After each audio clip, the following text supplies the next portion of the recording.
have many names, but my real name is Jerry Luri Bududu Molelekwa. I am the father of the late Moses Taiwa Molelekwa,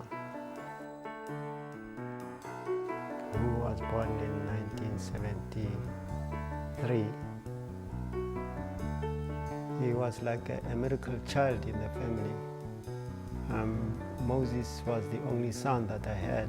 I thought the best thing that we were going to do is to expose him to as much information as there could be.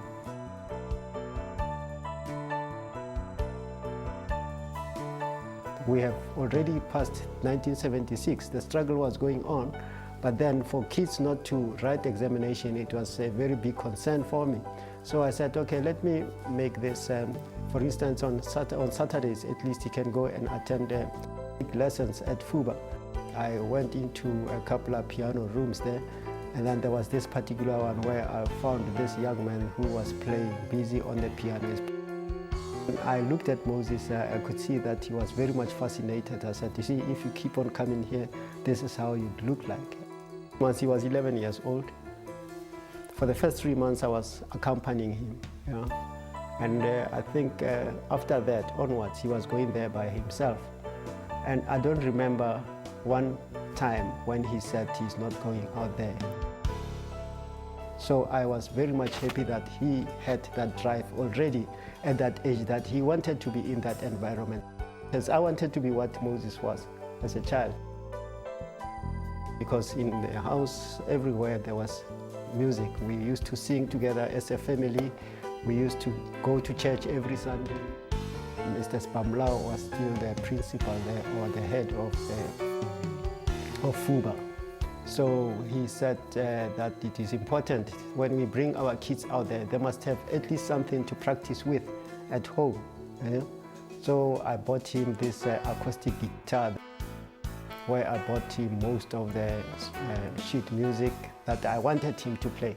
My choice of music. I bought Misty and a number of other standards. And there was like a small brawl, you know, like a horseplay. And then the guitar was used, and then like somebody wanted to smash, you know, someone with it, and then it broke.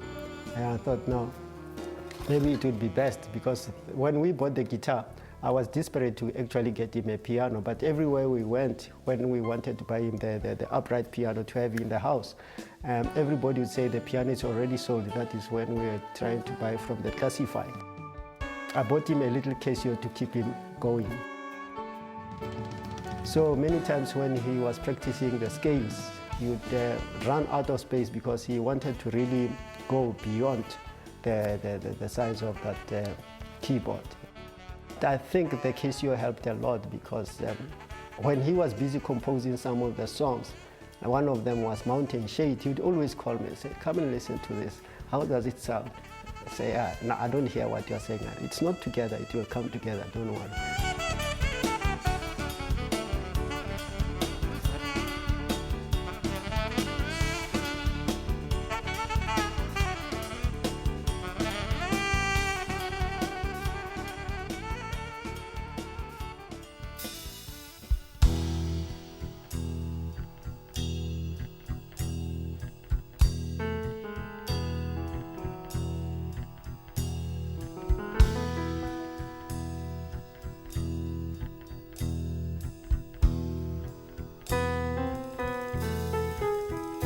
Because when he was away, I used to take the book and try a few keys myself, and it was very difficult because Moses, by then, he was playing like 6 scales and without stopping.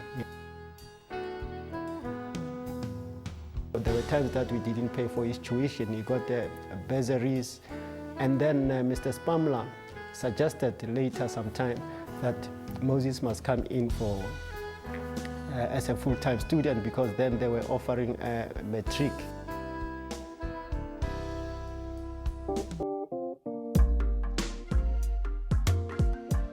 Like, I did not understand what was happening, because maybe our problem was that we listened to a lot of blues music that comes from the US. You know, we listened to a lot of Thelonious Monk, Miles Davis, Dexter Gordon, host of other artists out there.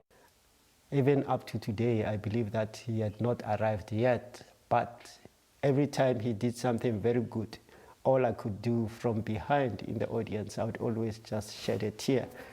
Moses to me was a one-off, I would say. He was just a one-off. There can't be another Moses Molelekwa. Basically arrive at, say, 9:30, 10 o'clock, depending on what had happened the night before. And then he'd start to play. And literally, I mean, it would be quite a marathon. And that was Moses. He led the argument with the piano to find his answers. It was just like one uninterrupted piece. The music never switched off in his head at all, ever. But Moses had the thing of always nodding his head when you speak to him. He's actually listening to a beat in his head. His tempo, he's hearing a tempo. He's got a tempo in his head, but also at the same time listening to you. Constantly playing rhythms. Now, with Moses, it's like melody and rhythm. Thelonious Monk, similarly. I mean, he lived in the same place for years, but he'd still, in his own neighborhood, kind of get lost. The son of the late Thelonious Monk came here. He went to Fuba to get some students that could go overseas to learn or to give them bursaries. So if you're chosen to be a priest of music, or like a musical savant, as we know, Moses could be like really shambling and incompetent in the ways of the world sometimes, right? But if you touch the music, then suddenly that's your preserve. So it's like the Ethiopian Coptic churches, it's the holiest of the holy is where the music is. So it was part of his duty and part of his mission in life to touch people. As he was growing, was to do music for films, and that is why he very much wanted to go to Berkeley, the Berkeley School of Music. Never understood why he wanted to go to Berkeley, because I mean the offer was fantastic, but Moses at this point in time was so advanced that there was absolutely no way that he could learn anything more than he has learned here in South Africa. Plus, there were so many young percussionists, so many young piano players, so many young jazz musicians in this country. They were looking up to him already, and it was him that was teaching them. Music is the one that gets into all the orifices. It permeates through all the membranes of the body, the soul, the spirit. It's intellectual. It's like it's in the soul as well. It's the things that cannot be spoken. And then Moses told me that no, he's been selected to go to that academy somewhere in the US to go and further his studies. So he said, but there is another offer that he needs to go. He has to choose between going to school and doing a recording. That was actually the recording of Finding Oneself that later came out.